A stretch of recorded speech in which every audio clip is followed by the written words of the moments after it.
Episode 15, How the State Preserves Itself. The Anarcho-Christian Podcast, evaluating the relationship between the Christian and the state.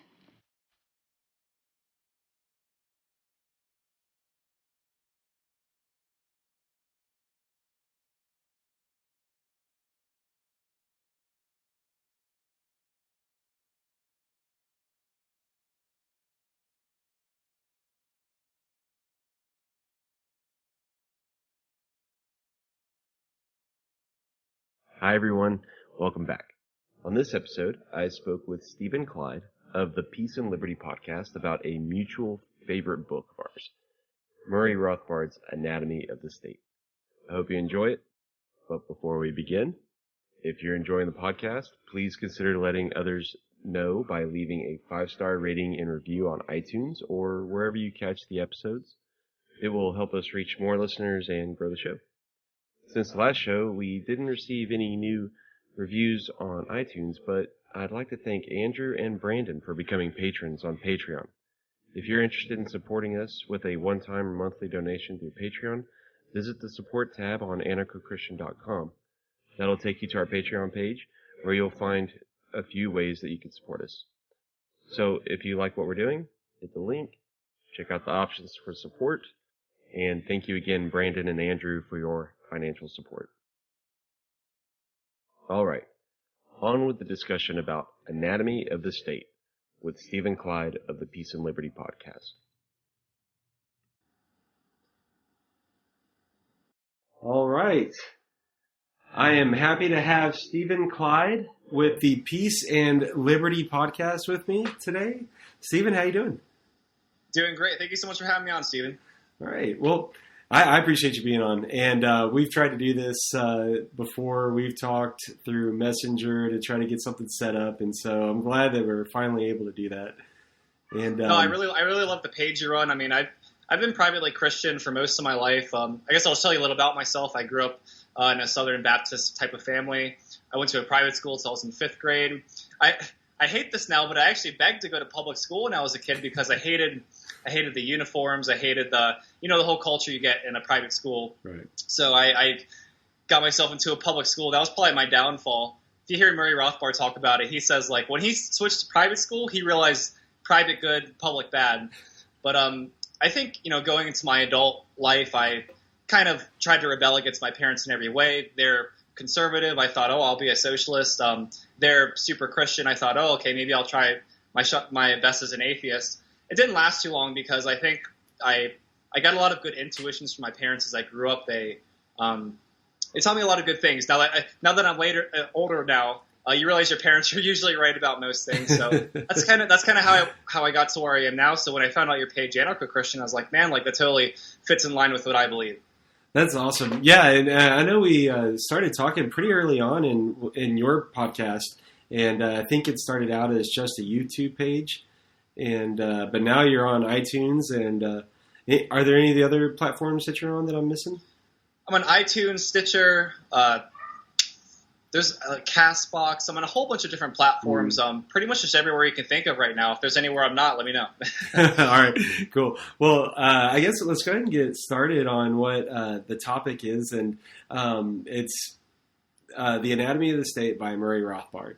And it's something that I know that both of us are big fans of that book. And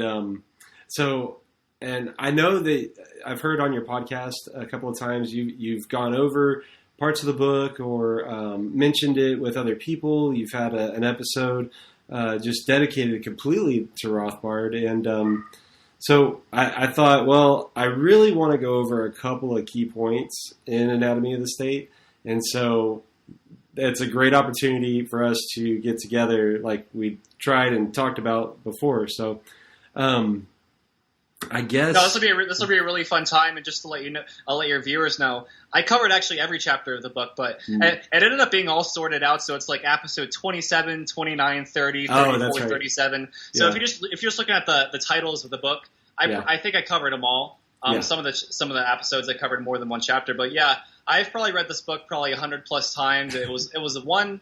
Well, so most people know, Murray Rothbard wrote it as an essay first, and it was turned into a book, but it's probably one of the most revolutionary pieces I've ever written. I mean, it's one of those pieces you read and just right away. It just unclogs so many things. Just to give you an example, I handed this book to my dad last Thanksgiving. I didn't think he would read it right away, but he took it, went to the next room, locked the door, and came back out an hour later and was just like, I agree with everything. Keep in mind, he's a conservative, type Republican. I've explained the libertarian position to him, but he's kind of ingrained with those conservative views. So he said he agreed with everything in the book. So I'm just letting you guys know how powerful it is. The stuff you're about to hear in this episode, there's no real arguments left. Yeah, I agree. And this book, when I first encountered it, I was already, I think, coming from the neoconservative side and already bought into this libertarian, but the more of the big L libertarian, minarchist sort of perspective. And I read this book, and especially in by the third chapter, my eyes were just wide open. I had to just stop and just take a breath, and I couldn't believe like how thorough he was, and it really is a book that you shouldn't read if you don't want to become an anarchist. Right, absolutely. I totally agree because, he always predicts your arguments. He always predicts your rebuttals ahead of time. It doesn't matter if you're reading Anatomy of the State or any Rothbard. You're like, well, how is he going to, rebuttal this argument? Like he does it like the next paragraph. He does that all the time. Right. Rothbard, like you read him, it's just like he destroys you. That's how I describe it. And by the way, for your viewers watching, the reason I'm looking over to the side is because I usually use a teleprompter. So I would usually be looking straight ahead at the camera. So just everyone's wondering why it looks weird. That's why. Well, and I want to again go over, I guess, a little bit about Rothbard first. I mentioned the first three chapters, and that's really what I want to focus on for this episode is just talking about the first three chapters of the book. And but if there's any listener that is not familiar with Rothbard, can you give us a little overview of who he was? Why not just this book is significant, but why is Rothbard significant? Now, this is partially subjective. I mean, all value is subjective, but my value on Murray Rothbard is that he's the greatest economist that ever lived, bar none. Obviously, Rothbard wouldn't have been without Mises and other economists like that, but I think he's the greatest economist that ever lived. He was born in 1926 in New York. Obviously, he grew up right before the Great Depression. Obviously, he lived right through the Great Depression. So he saw, or let me put it this way, when he was going to graduate school, he talks about how he never ever heard of Austrian economics. He didn't hear about Austrian economics till like later in his life. That's kind of hard to imagine, but he went through all the schooling without ever hearing about any of this stuff. So it just kind of goes to show, to end up being an Austrian economist, you've taken an incredible mental leap. And you'll often hear that Hans Hermann Hoppe kind of found out about praxeology and stuff before reading people like Mises. He formed those opinions himself. So Murray Rothbard, he was definitely the greatest libertarian that ever lived.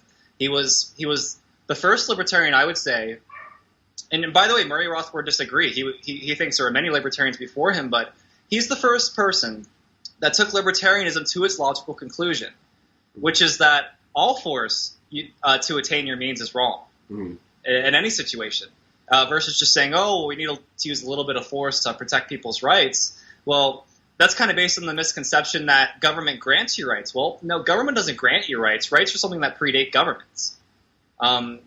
So, man, I could literally talk about Murray Rothbard all day. Maybe we should jump into the book.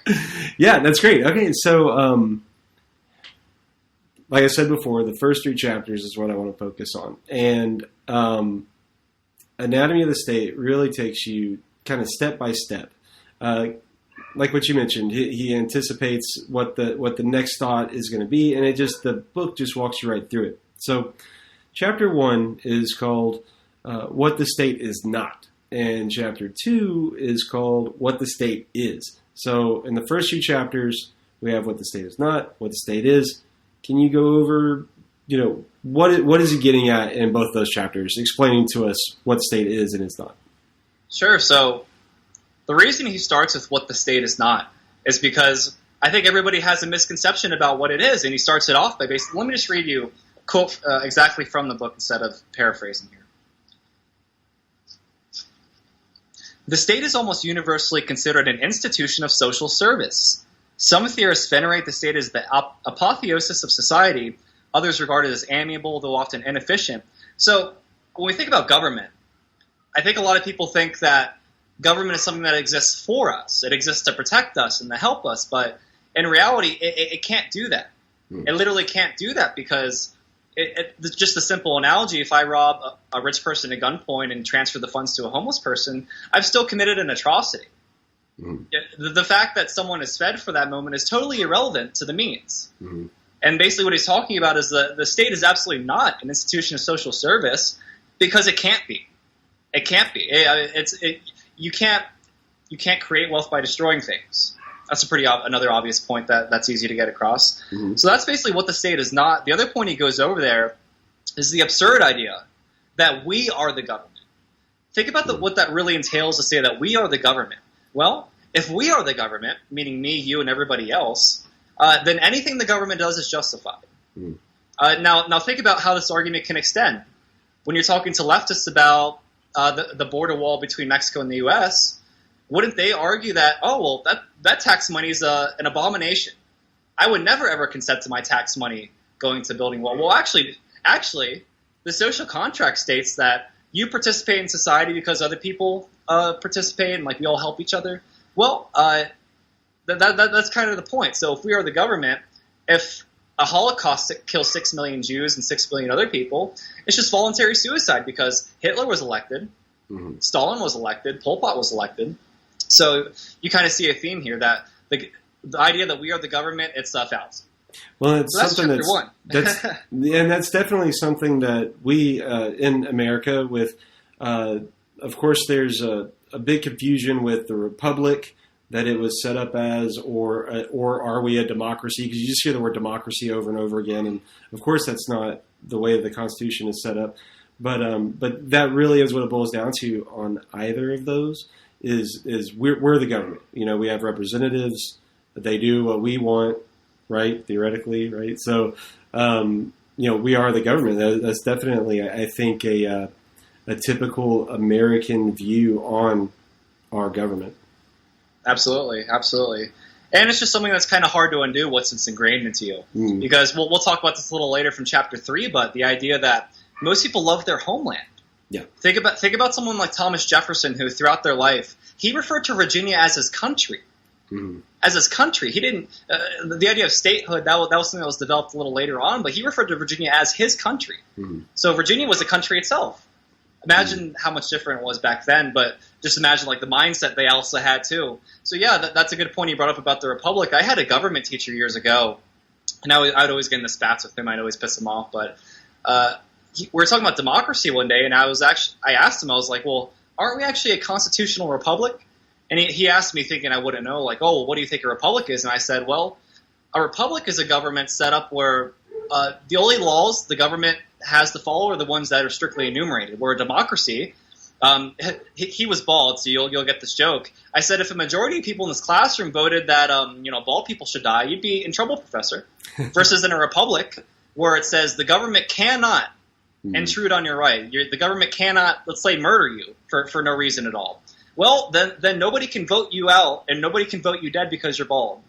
And he was a little bit flabbergasted. I think he was just like, all right, let's go on to the next topic. But you imagine that he's a government teacher, and he thought he didn't know what a republic was by that definition. It seems. Right. That's kind of scary. And one other thing too, before we get going, when you read that portion from the very first chapter, very first paragraph of the book, it did. He used a word that I think is really important, and it really sets a tone for really the entire theme of anarcho-Christian. And he said, some theorists venerate the state as the apotheosis of society. And, that right there, I think it really sets the tone for the whole book, and it really, I think I can relate to it whenever I see the way that we view our government and ourselves and our society and the way that we govern. But the apotheosis, for any of the audience that's not aware, it's the elevation or exaltation of a person, or I guess in this context, something, a government, elevated to the rank of God. You know, one of my favorite parts from chapter 1, it's actually a footnote right at the end. It's from Joseph Schapiro. Let me read it to you. The friction or antagonism between the private and the public sphere was intensified from the first by the fact that the state has been living on a revenue which was being produced in the private sphere for private purposes and had to be deflected from these purposes by political force. The theory which construes taxes as the analogy of a club dues or the purchase of the services of, say, a doctor, only proves how far removed this part, the social sciences, is from the scientific habits of the mind. So this is how far removed we are from reality that we're calling taxes club dues. Because the literal analogy is that taxes are a gun pointed to your head, and you give up the money because of that fact. You didn't give up the money because you wanted to. Yeah. That's the big lie, is that you consent to all these taxes. Well, no, it's literally the opposite. Every law, even laws that we think are good, are done under the threat of force. Even murder. You know, if you murder someone, we might murder you. So everything's done under the threat of force. So it's just kind of a principle. You can't overlook that. I mean, once you overlook that, it's easy to go against having a principled position at all. Yeah. And kind of like what I said earlier, like Rothbard took it to its logical conclusion. He actually formated a principled libertarian position, because everything before that was kind of, well, you know, if we can get rid of 2 laws and we still add 1, at least we got rid of 2. But I think real progress is, you know, getting rid of a law or 10 and adding 0. Sure. Adding 0. Yeah. So minarchists and anarchists have different definitions of progress, even though they claim they're the pragmatic ones. So I don't know. Sure. And, you brought up a good point that, that is a common misconception that taxes are a user fee. Because they're not. Obviously, you're not just paying one for what, for the service or product that you're getting. Like you said already, it literally it does boil down to a gun at your head. That's any law or any taxes from the government really does boil down to, if you don't comply, the state will force you, and if you resist, then you could die. I mean, that's really what all of it boils down to. And here's a basic point about taxes, and really try to think about this for the viewers. For every 70 cents in the dollar we pay in taxes, that goes to paying things like overhead, or just imagine, your money is going to a bureaucracy that then gives out benefits. All those people all along the way have to get paid. So the footnotes in Ralph Waldo Edwards, I forget it's like the cost of private income distribution, something like that. Just search Ralph Waldo Edwards and try to find that article or paper. But 70 cents on the dollar is wasted. So imagine you're someone that's arguing that I want people to pay in taxes to help the poor. Well, what do you think helps the poor people more? $1 in someone's pocket? Or 70 cents in someone's pocket. Right. And it's almost like you're insulting someone's intelligence, right? Like, obviously, they'd rather have the dollar versus the 70 cents. But with the government, they get 70 cents. And in fact, another point I can point out is that when government charity, or however you want to call it, is on the government welfare, it goes up. Private charity goes down. And the vice versa. When people think that the government's about to get rid of their benefits, what do you know? Private charity goes way up. I mean, this extends to so many sectors. It's kind of hilarious. Like, you know how much more private money funds the arts versus public money? It's just, right. So don't even bring up the point, because it'll make the people cry. Like, obviously, private funds the arts way more than the public. So I could just talk about little points like that forever, but hopefully people catch the point, is that tax money is stolen money, first off, meaning that the people who get it along the way don't have a incentive to actually make sure it actually gets paid out. They would rather most of the money stay in their pocket and, give out 30 cents. Right. But I mean, it's kind of laughable, right? It's almost, it is that crazy. No one thinks about it that way. Right. And okay, so getting back to the anatomy of the state, I think we went over the first chapter. Did you get into the second one yet? What the state is? I'll do the second one real quick, because the second one's real short. Okay. So what is the state? It's not an institution of social service. It's not for an analogy. It's not like skipping through the meadows dealing with the government. So what is the state? Well, quite simply, the state is the organization of the political means. What does that mean? There's only 2 ways in which people can interact with each other and converse with each other. And that's voluntarily or coercively. So that being said, the only 2 means, and as Franz Oppenheimer puts it, is the economic means and the political means. The economic means, meaning you trade with people, you produce something, you do something, you participate in life, and that's the economic means. The other is the political means. The political means is exactly what it sounds like, exactly what we've been talking about, the seizure of people's products of their labor. So the state is a monopoly on violence.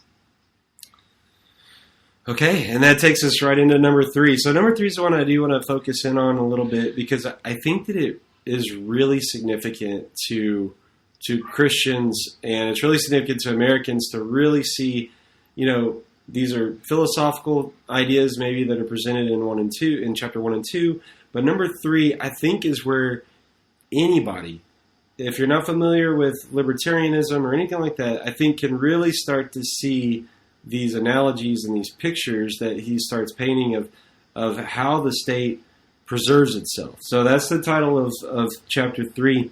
And really, I think the cronyism and the manipulation that he lays out of the way that the state preserves itself, really, when a reader reads it, I know I did. I was just blown away and forever had my mind changed. So I guess, can you go into how the state preserves itself? Yeah, and I've got so many points written down here. This probably will take up a bunch of time, but for the best, because these are really, really important things to understand. So obviously the big fallacy we're talking about is that government is good. Well, by definition, I would argue that if you have to steal from someone to give to someone else, you can't be partaking in what's called good. There's nothing good about if you have to steal from somebody, like that's a net loss. I would argue that. So he starts off like that, but one of the main mechanisms for how the state preserves itself is honestly guilt. Honestly guilt. Now there's an old H.L. Mencken quote, and he goes, Puritanism is the fear that someone somewhere is having a good time. And it goes back to the idea that, any excessive affluence is deemed as unconscionable greed. So, I have a TV behind me, I have a bookcase with a lot of books. Like, I must have gotten that all because I'm greedy, not because, I'm actually enjoying my life, like to read books. Anything we have is just from greed. So, firstly, as individuals, from their point of view, we need to realize that we're just greedy. And that the people in government are these selfless people that get up there and work hard. And I was talking to this one girl many months ago because I was trying to join Young Americans for Liberty for my college.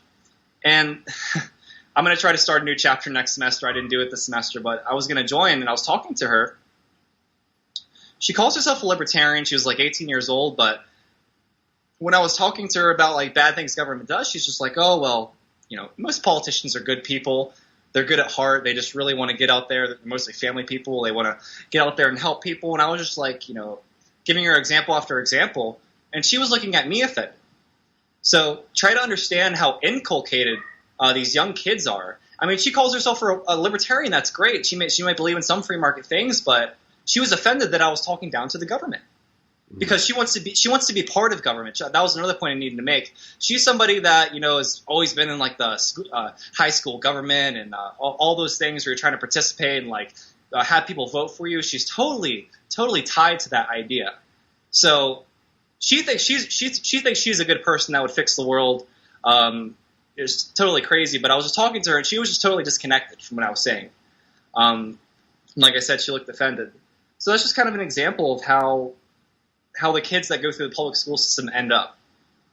It's not that maybe if they had heard the other side, they would have at least thought of the argument against it. Because if you've only been taught one way of life, when someone says, how do you build taxes without roads? It's just a complete blank. It's a complete blank. But like they don't even know what you're asking. What do you mean, how would we build taxes without roads? Like, roads exist because of taxes. Like, duh. Yeah. Total disconnect. Let's see.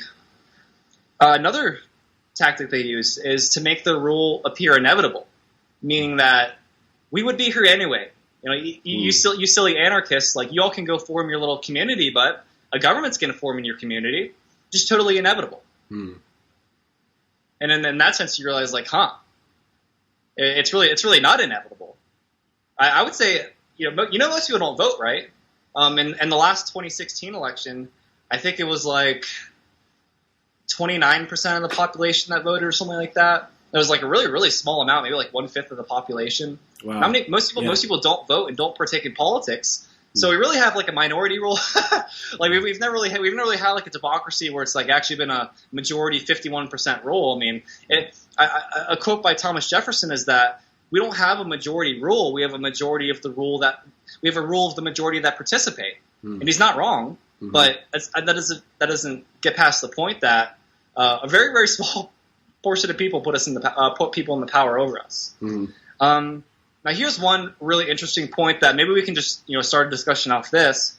He argues that the union of church and state is as old as statism in itself. So, me and you being anarcho-Christians, I think we definitely understand how there's this constant idea, especially among many Christians. Let me just back up and give you one example. I used to go to this one church when I was 18, and you wouldn't believe what the pastor was saying. He was saying that old Christian societies are like communist societies. Now, I totally cut him off and just like, no, you can't tell these 8-year-old kids this. I mean, because there was like 8-year-old kids in the room. I was 18. I was like, oh, hell no.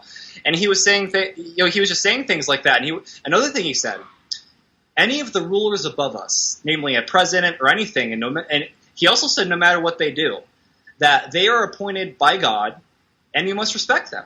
Now, I totally disagree with that whole mindset that, God appoints people. There's some truth in that in the Bible, but I think people take that to mean that anything the dictators do is okay because they're appointed by God, and that's a little off. So, I'll let you jump in here because Rothbard argues that the union of church and state, meaning using religious tactics to scare people into giving them more of their freedoms. Like, oh, you're religious. Well, religious people have to follow this, and this guideline, meaning you have to support the government here, here, and here. So what do you think about that? Yeah, I totally agree, and that's something that really stood out to me. Him drawing that connection to our current government, really isn't anything different than you have those monarchies of the past where the church and the state mixed together, and you have that power either held in the church or the church is there to retain the power for the monarchy that it's supporting or the government that it's supporting. And, we've seen that go hand in hand and in different degrees, of course, but, we've seen the Third Reich had church support. We see even with our current government, whenever it's a Republican leader, it's, God ordained and we have to do what they're told. But then, of course, when it's a Democrat president, then it's like this guy is going to ruin the country and he's the Antichrist. So definitely, I don't really want to get into breaking apart the theology of those comments from the Bible, but at this point at least, really point out the inconsistency of living with that thought, of believing that about the Bible. That if you do believe that every leader is appointed or ordained in some manner, well, then you're going to have to apply that to, your Obama and your Stalin. I think the reason I was so stunned is because I think he even used an example. He was just like, we've had plenty of evil dictators. We've had like Hitler and Stalin, but, we need to like respect and love them. He was saying like, despite all that, we need to like, let me read you the exact Rothbard quote because he captures it in a way that I couldn't. The ruler was either anointed by God or, in the case of absolute rule of many Oriental despotisms, was himself God. And in fact, you think of, what was the leader of China for so long? Mao Zedong. You talk to people who used to live under Mao Zedong, they thought he was a god. Yeah. You talk to people who lived under Kim Il-sung and Kim Jong-il, they thought he was a god. Right. So he ends the sentence with saying that, hence, any resistance to his rule would be blasphemy. Mm-hmm. Any resistance to his rule would be blasphemy. Yeah. So you really kind of see how that would capture in that, you don't believe in my government? I mean, you're blasphemy against God. Yeah. And obviously, I'm sure you understand this. Blasphemy, I think it's deemed like the worst sin. Like you can say a lot of things you want about, but once you're blasphemous, correct me if I'm wrong. Isn't that one of the worst sins? Well, that's definitely whenever you've had a church power that has been the ultimate sin that carried the death penalty, and it doesn't matter if we're talking, an Oriental emperor or a European monarch using or the church having their their discourses and their arguments on what's heresy and what's not heresy. And people have died for blasphemy for pretty much any religion, in any religion's history. And that is really something that seeing that kind of drawn out, and kind of once you just start putting all the puzzle pieces together, where it's always easy, I think, to look at this far off government or this far off dictator and say, well, he's just crazy. He's just crazy. But when you see the same tactics employed, even in today's, now it's a different story, it's a different scenario, but it's the same tactics that we see. When we see televangelists talking about, you can't say anything against Trump, or you're talking against God. But these are the same people that had no problem talking bad about Obama or anything that Obama said or did. So it's the inconsistency that I think that I for think me part of it is just getting away from actually loving God and following a religion. I think religion is something that's very, very man-made. It's very, very it's very much devised in a way that works with the political means, especially the way religion is now. I'll be honest, I always consider myself privately Christian. If you ask me if I was religious, I might say no. I might say no because I think religion, whatever you want to call it, is something that's like personal. It's on the individual level. You'll never see me out in public with a microphone, reading Bible verses or trying to convert people. I'll never try to convert anybody in my life. But anybody that's willing to have a conversation, I'm totally happy to talk about it. But I've always thought personally that it's a personal thing, that it's something that each person has to find for themselves. Because remember, like I said, when I was about 17, 18, 19, I don't know if I had like an agnostic period or a period where I was definitely rebelling. I definitely just wanted to have like the opposite of what my parents' views were, and I didn't consider myself religious or Christian. Maybe I was in the whole bash people for religion group for a while, but I eventually snapped out of it, and I was just like, I actually don't believe that this is it. I do truly believe that this is, you can call it like pre-gaming or whatever, like this life experience is so we can enter into something better after this. I truly believe that. And let's just take Christianity out of it for a minute. I think I would be more comfortable holding those views and despite of all that, because it goes back to why are you alive? Why are you here? If you truly believe that when you die, this is it, what's your purpose? And some try to say, well, I feel like I have a purpose. I feel like I'm going to be a good person. And I feel like when I die, that's it. But where's the logic in that? Because these again, are the people that don't believe in God because they feel they're too logical to believe in God. So I've definitely had my mind change slowly throughout my life, just on my own personal experience in reading. My dad never came to me and was just like, hey, like, what was the last time you read a Bible? I came back to Christianity on my own. I think for a lot of people it's like that. And one thing that's definitely true in the Bible is that if you're a Christian, you're going to be persecuted no matter where you go. Sure. You're going to be persecuted. You're going to be told you're an idiot. You're going to be shunned out of groups. You see this happening now. Look what's happening with Chick-fil-A. You saw the tweet the other day where the CEO of Twitter had to apologize because he ate at Chick-fil-A. Why? For context, the owners of Chick-fil-A are against gay marriage personally. Yeah. Personally, we're not talking about some event they did against gay marriage. We're not talking about them putting up no gays allowed signs. We're talking about thoughts in their head. Yeah, that's the extent we're talking about. And I love Dave Rubin. He's obviously a married gay dude, and he posted a tweet the other day saying, I'm a gay married dude, and I'll eat a chicken sandwich whenever I want to. So it's just totally a crazy environment. I don't blame people who were kind of bullied out of Christianity because, man, oh man, I think I was at some point too. Yeah, and this kind of gets further into some of the things that Rothbard brought up in number 3, where he talks about the intellectuals, how the intellectuals are there to uphold the ideology of the state. And I just want to mention one real thing real quick. I have my finger on intellectuals. We'll jump right back to that. But one quick funny story about Murray Rothbard. So he was married to Joanne Rothbard. She was a Christian. Now keep in mind when he met Ayn Rand, and I think he was in the Ayn Rand circle for about like 6 months. you wouldn't believe what they were telling Murray. They were telling Murray, like, hey, we understand you have a Christian wife. Basically, all we really want you to do is just go divorce her. We won't make a big deal out of it. You two can stay privately together and just go divorce her, because obviously, Ayn Rand wasn't the type of person that said, oh, you're a Christian, yeah, we'll still be friends. She was the type of person where if you weren't Christian, she would try to talk to you, try to get you to be not Christian, and she would just do away with you after that. That really was the Ayn Rand cult. So it's just a little funny story that Murray Rothbard, I don't know if he was Christian himself, but he loved studying like theology and stuff like that. Like his wife is Christian. He loved his wife. He called his wife the indispensable framework for all his books. I just wanted to give that little story about if anyone wonders like what happened with Eind and Murray. I would imagine Eind and Nathaniel Brennan asking Murray to divorce his wife over his religion would be a deal breaker. Yeah. All right. Getting back to intellectuals, yes. He talks about right in the beginning that the joining of the intellectuals in the state, that was imperative.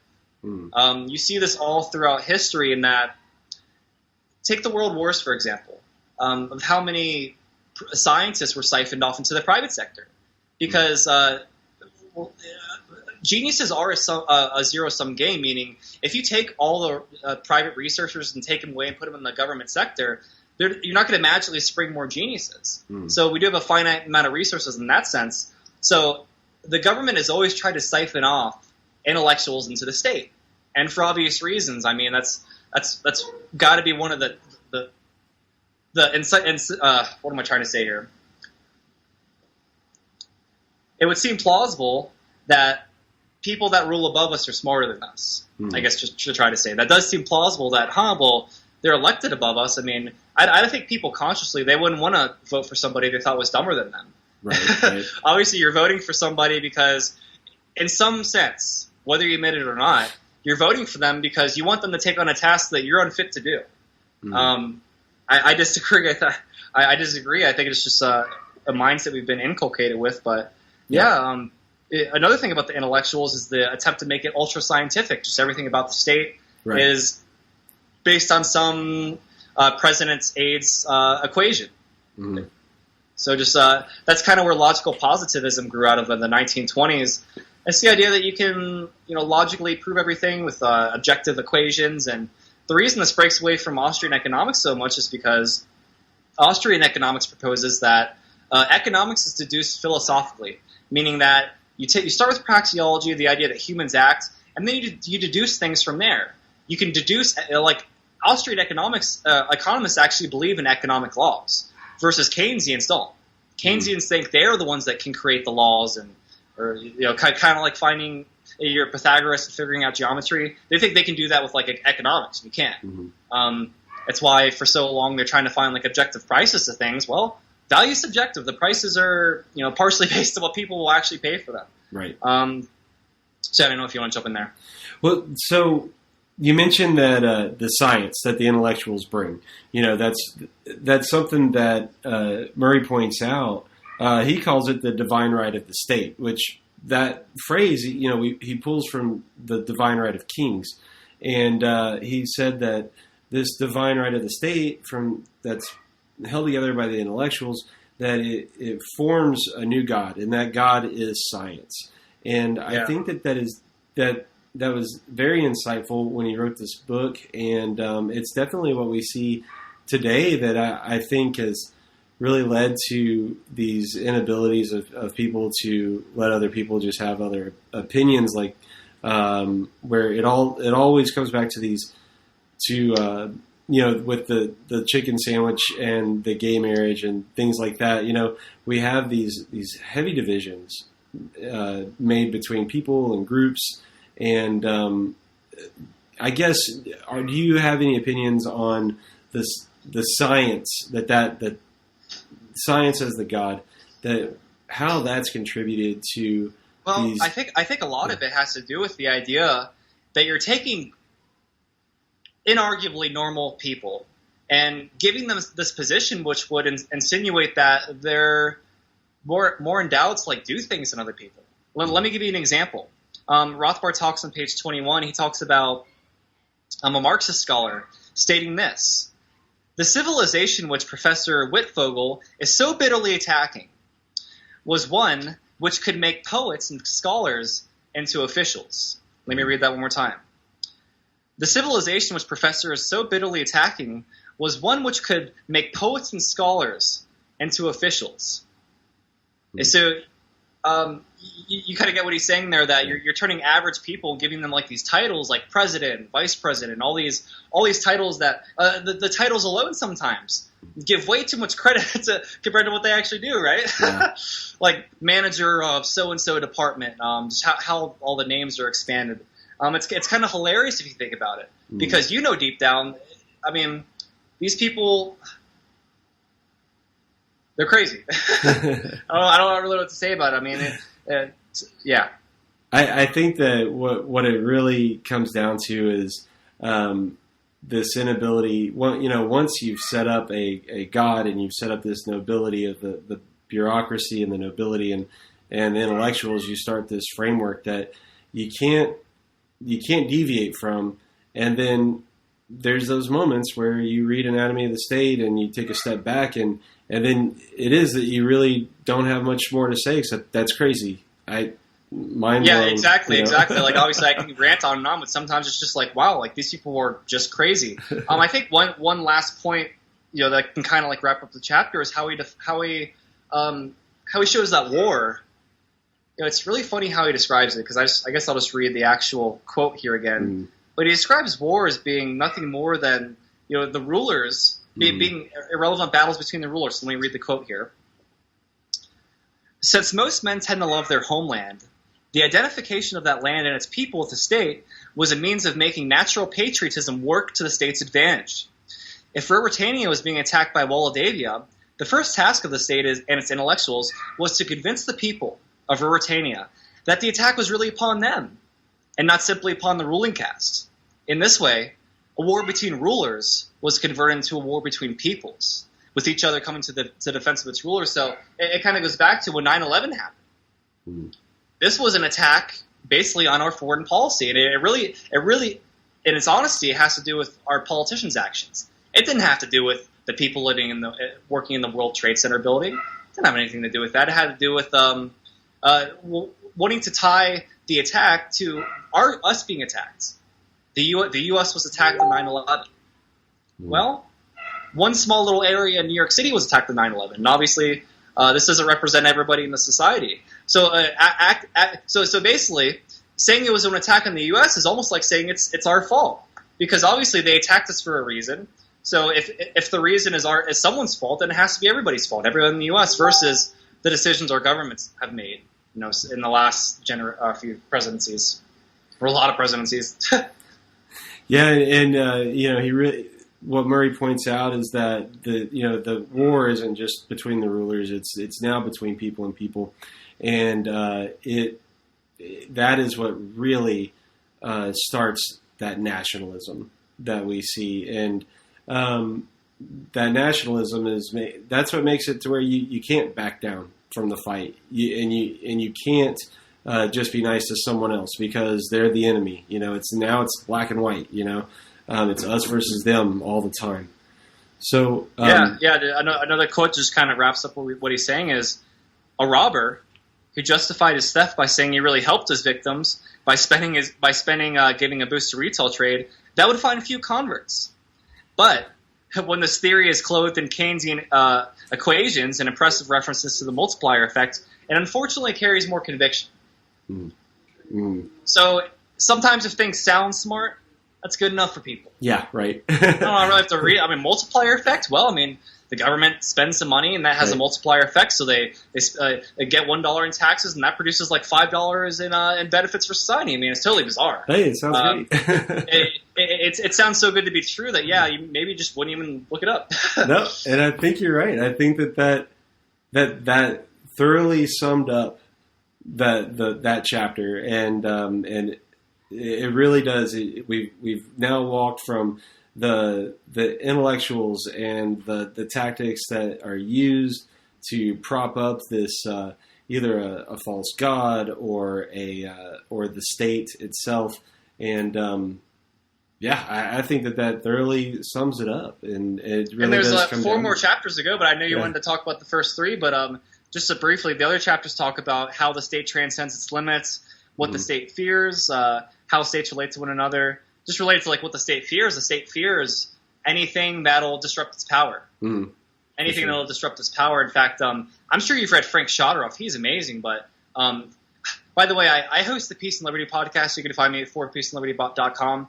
I'm about to launch a second podcast, and people call me crazy. I'm about to launch a second podcast that's going to run once a week. My first episode is actually going to talk about income taxation. And Frank Shotteroff's book, it's called Income Tax, the Root of All Evil. It's an amazing book. The first chapter, he starts with 1 Kings chapter 12, and he talks about Rehoboam, who was the son of Solomon. And Rehoboam, he was ruling over Israel. And a yoke was an income tax. It was what they called the cost of maintaining the political establishment. So basically what he's saying is that when the citizens started to rise up and rise up against the income tax, Rehoboam came back and said, like, oh, my father taxed you, well, I'm going to tax you this much more. So right by the end of the first chapter, you realize that the nature of income taxation or taxation at all is theft, or it uses force and violence to achieve their means. So that's just one thing people can look forward to. My new show is going to be called The State versus You. It's going to be appearing on the Launchpad Media, which is a new platform me and a few friends are starting up. It's going to be really great. There's going to be a lot of good shows in there. Just one more time, it's the Launchpad Media. If any of you know Johnny Rocket Launchpad, he was the guy that started it, so he invited me to come on. So that's going to be great. I'm really excited for that, but I just wanted to mention Frank Shotteroff because he was a good Christian.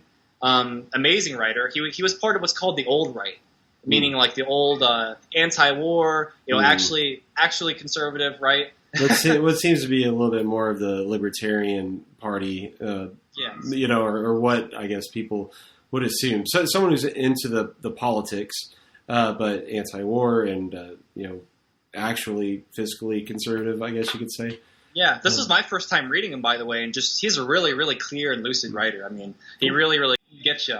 I appreciate that. And I'll put a link in the show notes, and I'll definitely put a link to your current podcast and your new one. And congratulations, by the way. I'm excited to see how that goes. And honestly, I think it's a great idea. People have commented on my show behind me, the Peace and Liberty podcast. I do love my setup. This new setup, you're going to be like, wow, like that could be on TV. I'm just telling Awesome. you, it does look that good. Awesome. I'm working with a friend who's like a professional video editor. He's amazing. But I guess we should also announce, Stephen, that I'm going to be giving away 5 books for this episode. So I guess near the end of the episode, I don't know how you want to do it. If you want to have the first 5 people that comment, or maybe the most people that share, I'll give away 5 books this episode to help promote it a little bit. I love giving away free books because all the books I've given away, people have told me like, hey, I've given this to my 13-year-old kid, and he's reading it now, and now he's watching Tom Woods. Oh my God, that brings a tear to my eye. I love giving away books for free.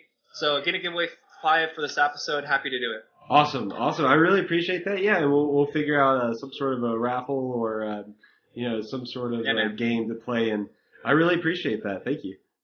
Yeah, man. And thanks for coming on the show, and we'll definitely have to do it again sometime. Hey, God bless you, Stephen. I really appreciate you having me on your show. Thank you. Bye. All right. Let me know what you thought of the interview or how the state preserves itself. Leave us a message on iTunes, YouTube, Facebook, Twitter, or wherever you follow Anarcho-Christian. If you're interested in grabbing a copy of The Anatomy of the State or any of the other books we mentioned, I will have an Amazon link in the show notes. If you use the link, Anarcho-Christian will receive a small commission with no additional charge to you. And while you're there, check out our shirts and hoodies that we have up now. But until next time, grace and peace, no king but Christ.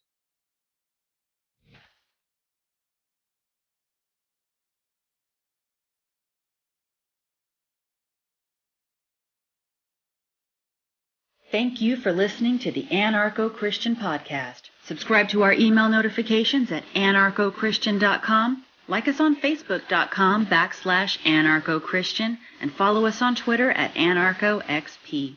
Subscribe to our podcast and YouTube to join us next time as we continue to evaluate the relationship between the Christian and the state. No king but Christ. This has been a Pax Libertas Productions podcast.